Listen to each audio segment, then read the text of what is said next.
سنگ‌نوردی خیلی مثل زندگی کردنه.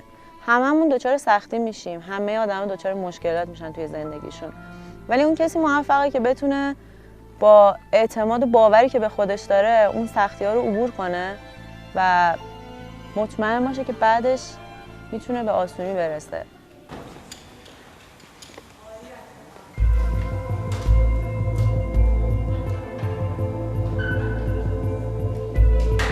من فرناز اسماعیل زاده هستم، عضو تیم ملی سنگ‌نوردی ایران. من دوست دارم تمام چیزایی که یاد گرفتم رو در اختیار بچه‌ها قرار بدم، چون خب من خودم مربی نداشتم.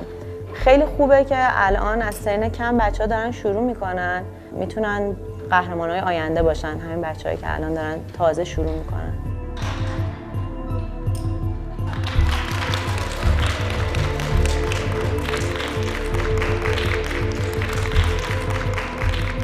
چند تا گیره محدود رو اول سعی می‌کنین تعویض دست کنین، بلافاصله ضرب در، دوباره تعویض دست، دوباره ضرب در. خانم اسماعیل زاده خب استاد منن، 4 ساله من تحت نظر ایشون تمرین میکنم. خیلی صبور، خیلی مهربون، خیلی پرقدرتن. سعی کنین به ذهنتون بسپارین گیره‌هایی رو که میگم که از نظر ذهنی هم قوی بشین. این دوتا بعدش میایین این تعویض دست حتما میزنین.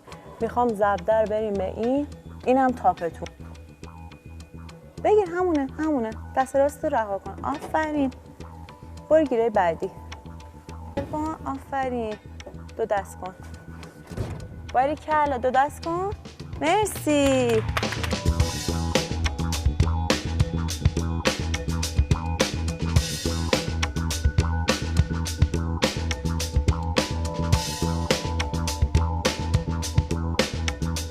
اولا که شروع کرده بودم بارها شاید از دیواره میافتادم و میترسیدم، به شدت از دیواره ترس داشتم. منتها انقدر تلاش کردن، انقدر مهربونی کردن، صبوری کردن، از تمرین خودشون میگذشتن.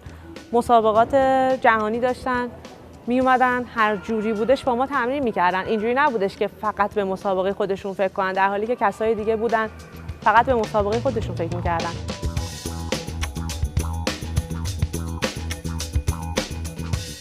فکر میکنم که خیلی آینده سنگ‌نوردی روشنه، مخصوصا توی ایران، چون الان خیلی بچه‌ها از سنین کم دارن شروع میکنن سنگ‌نوردی رو و مسابقات مختلفی برگزار میشه براشون از سمت فدراسیون و خب افقا خیلی روشن‌تره.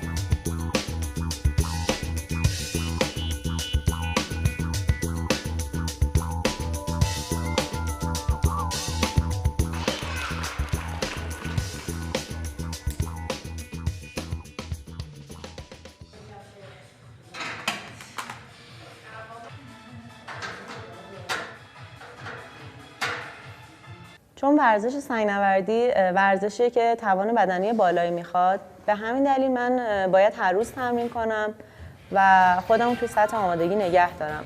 مخصوصا رشته من که رشته سرعت هست، خیلی تمرکز بالایی میخواد، تمرینات ذهنی من انجام میدم و باید توان قلبی و عروقی من بالا نگه دارم.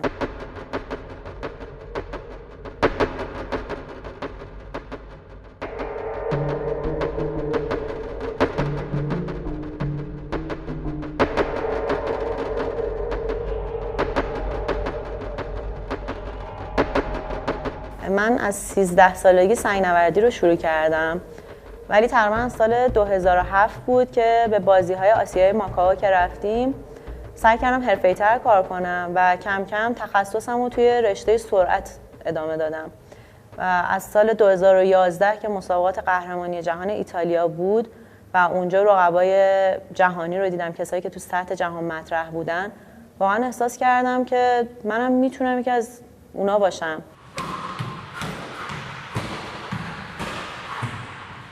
با توجه به پشتکاری که در ایشون سراغ داشتم از اول و علاقه‌ای که به این رشته داشت، بله احساس میکردم که بالاخره یه روزی میتونه اگر نه در سطح جهان، بالاخره در سطح آسیا مطرح باشه و همینطور هم شد. خب من همیشه از دوران نوجوانی خیلی علاقه زیادی به شعر گفتن داشتم.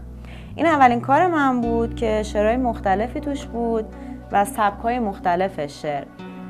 خب تونستم چاپش کنم. اینو تقدیم کردم به پدر و مادر عزیزم که خب اینجا نوشتم تقدیم به دوبال پروازم، پدر عزیز و مادر مهربانم.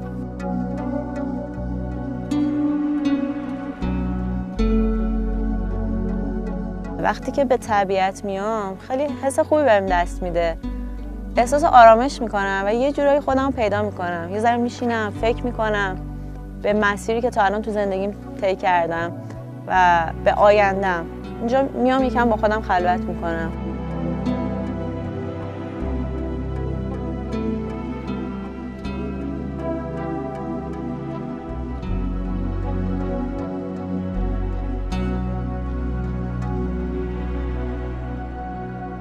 معمولا وقتی که توی کراکس مسیرها قرار میگیرم سعی میکنم که بهترین راه رو انتخاب کنم برای اینکه از اون سختی عبور کنم، بهترین راه ممکن رو.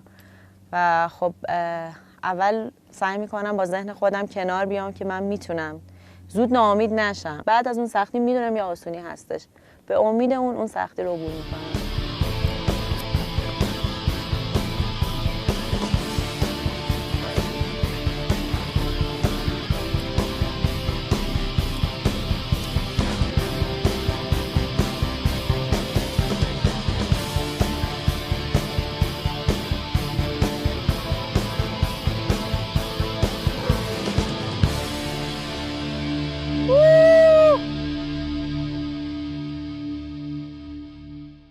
سنگ‌نوردی سرعتی یه جور تلفیق چابکی و قدرت با همه و سیستم بی‌هوازی هستش. یعنی شما باید قلب خیلی قوی داشته باشین، خیلی فرز باشین و در عین حال عضلات قوی داشته باشین. خیلی رشته هیجان انگیزی هست. 2 نفر در کنار هم دیگه صعود میکنن و رشته‌ای که خیلی رقابتی تره و شاید برای بیننده خیلی جذاب باشه. باریکلا.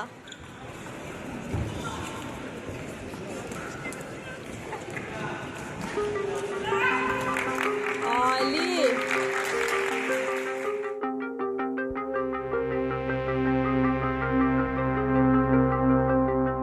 مهمترین عناوینی که به دست آوردم توی این سالا طلای آسیا بوده، نقره آسیا، 2 تا برنز آسیا داشتم و برنز اوورال داشتم. همچنین تو مسابقات ایالتی کانادا تونستم مدال طلا بگیرم و خب امسالم که نقره گرفتم.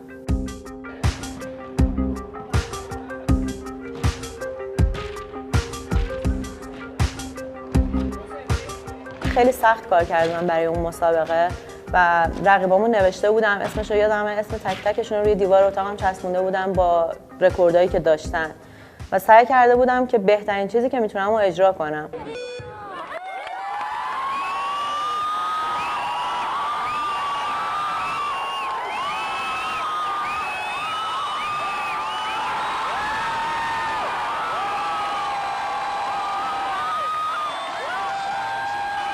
این دستشون که میخوره به اون سنسور، دستشون که خورد به اون سنسور، من فقط دونستم اون ورم پیش خبرنگارا خانم اسماعیل‌زاده رو بغل کردم. یکی از بهترین لحظه‌های زندگیم بود. اونجا بود که به خودم بالیدم و احساس غرور کردم که این کسی که وسط وایساده و این سرود به خاطر فرناز نواخته میشه، این بچه منه. فرناز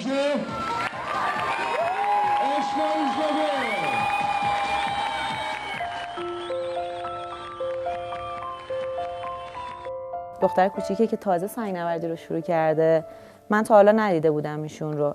به همراه پدر مادرش اومدن زنجان و نقاشی دخترشون رو به من نشون دادن.